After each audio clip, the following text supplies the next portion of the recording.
Senhores, senhoras, mais uma vez estamos aqui para falar sobre alienação parental. Fizemos um resumo de todo o nosso estudo feito nesses 8 anos de trabalho e pretendemos transmitir a vocês em 5 ou 6 partes e que dá, assim, uma ideia bastante significativa da razão pela qual nós queremos a revogação da lei da alienação parental. Esta é a parte 2. Por que revogar a lei da alienação parental?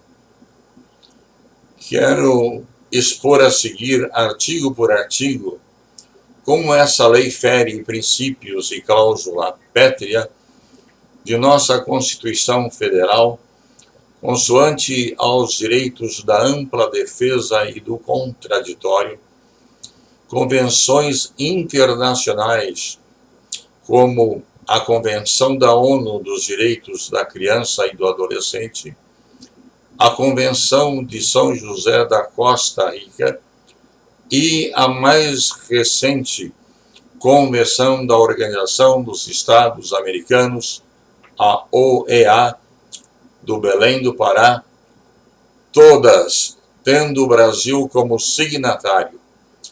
Ressalto em especial a Convenção da Organização dos Estados Americanos, realizada em Belém do Pará, em 2015, que é taxativa no sentido de que,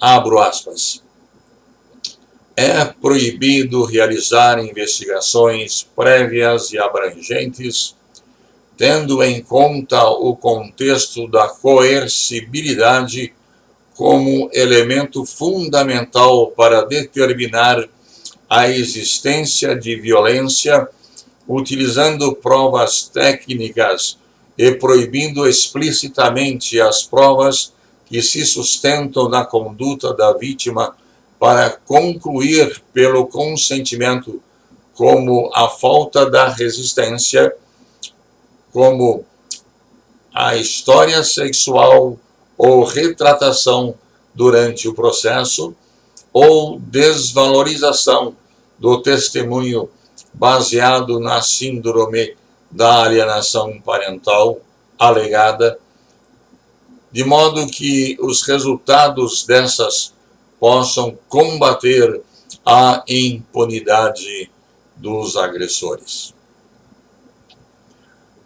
Entendo eu que, com a exclusão definitiva da alienação parental como doença do CID-11, feito pela OMS, a Organização Mundial da Saúde, nenhuma mãe, nenhum pai está obrigado a submeter-se a exame psicossocial ou psicológico, ou até mesmo psiquiátrico, com o emprego de remédios fortíssimos, como tem acontecido.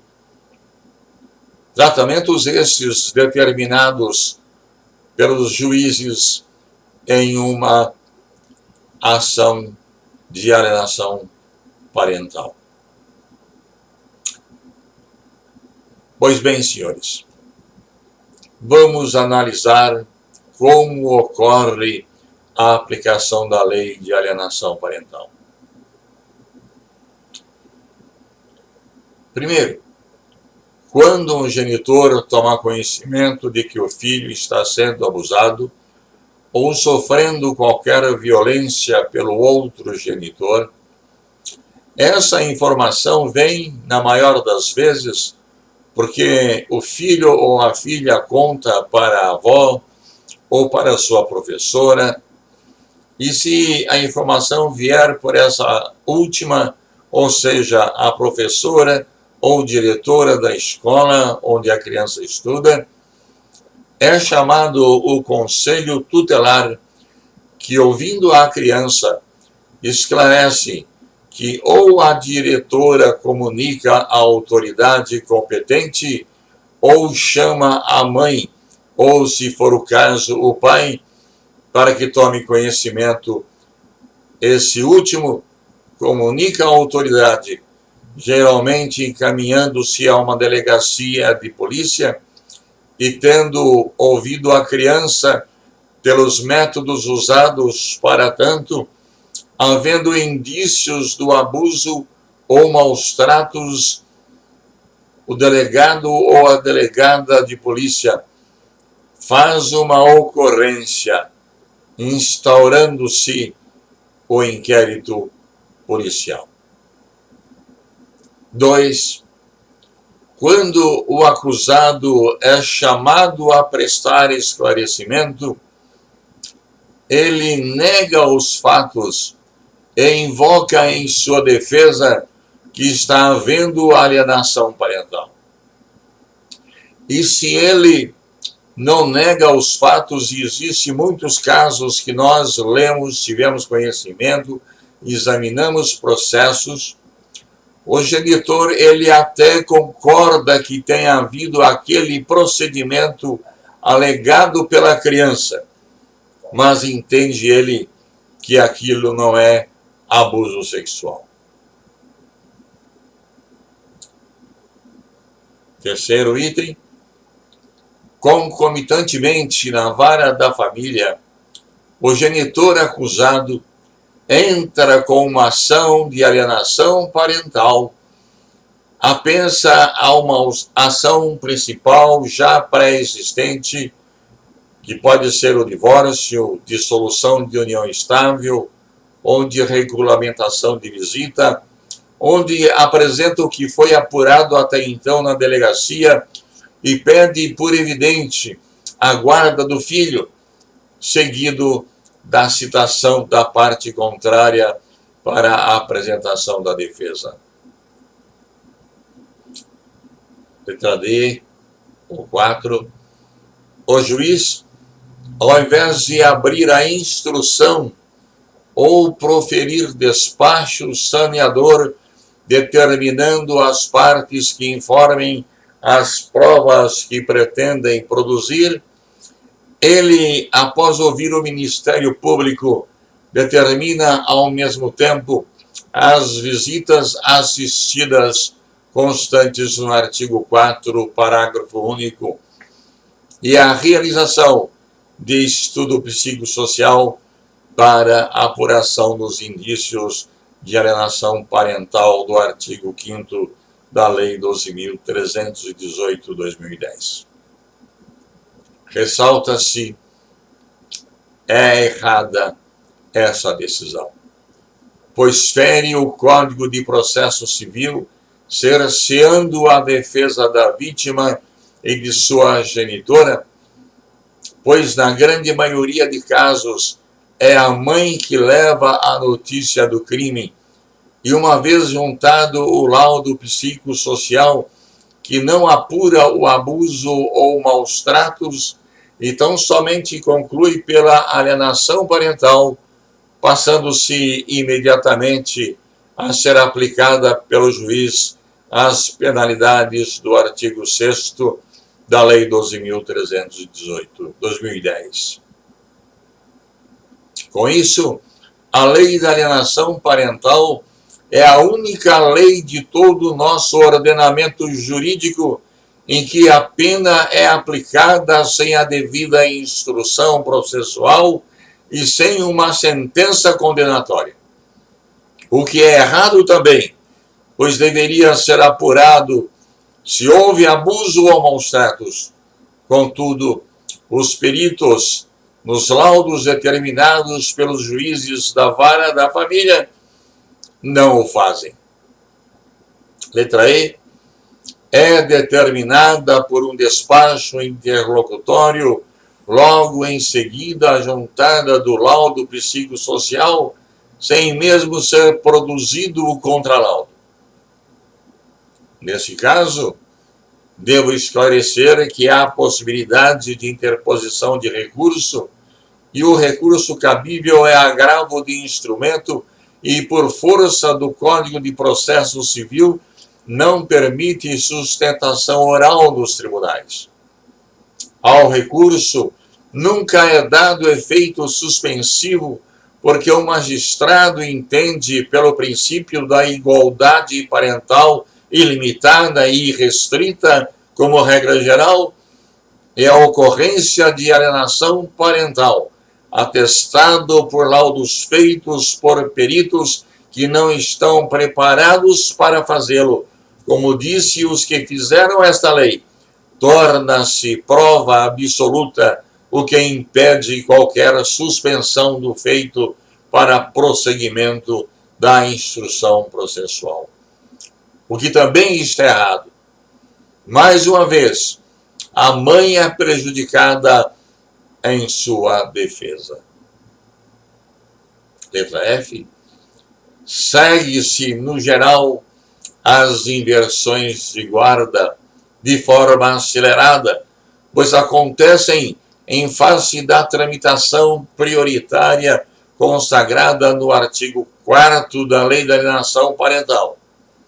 Dessa forma, enquanto no processo, na vara da família tem essa tramitação prioritária, na delegacia não se tem essa mesma agilidade.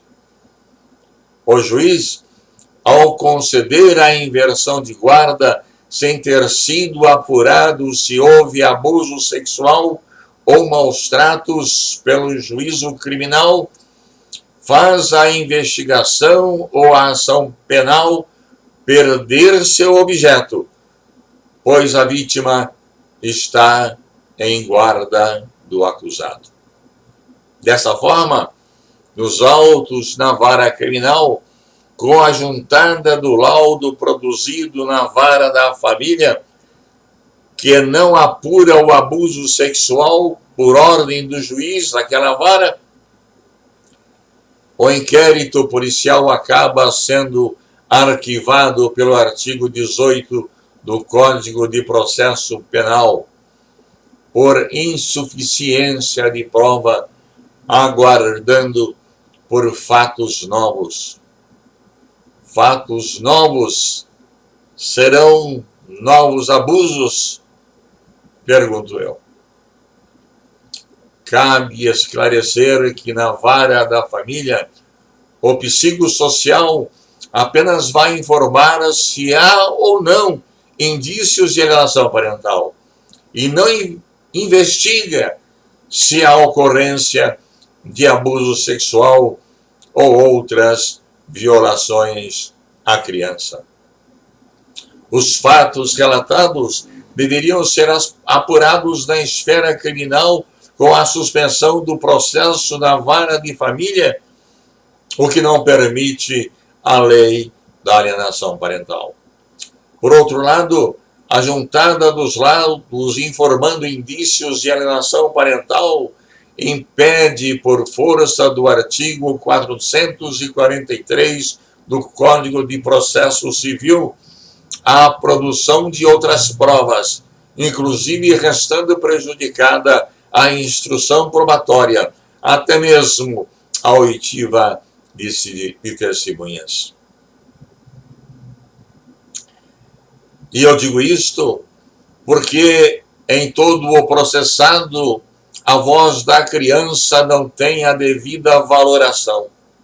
E todas aquelas que lá testemunharão a favor da criança perderão a sua validade, porque todas elas, pela Lei 12.318 de 2010, são consideradas alienadoras.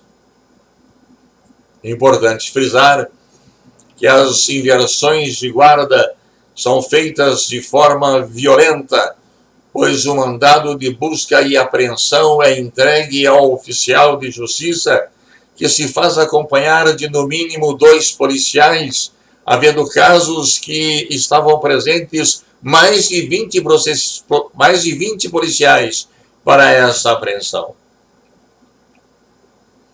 Este ato fere mortalmente a Constituição Federal, o Estatuto da Criança e do Adolescente e o Código Civil, que proíbe expor a criança a situações vexatórias, vergonhosa e violenta. Nós estaremos juntos na parte 3 deste estudo, Por que revogar a lei da alienação parental? Agradeço a atenção dos senhores, senhoras de bem, amigos. E havendo dúvida, estamos à disposição no e-mail que nós temos no nosso site. Muito obrigado e até uma próxima vez, querendo Deus.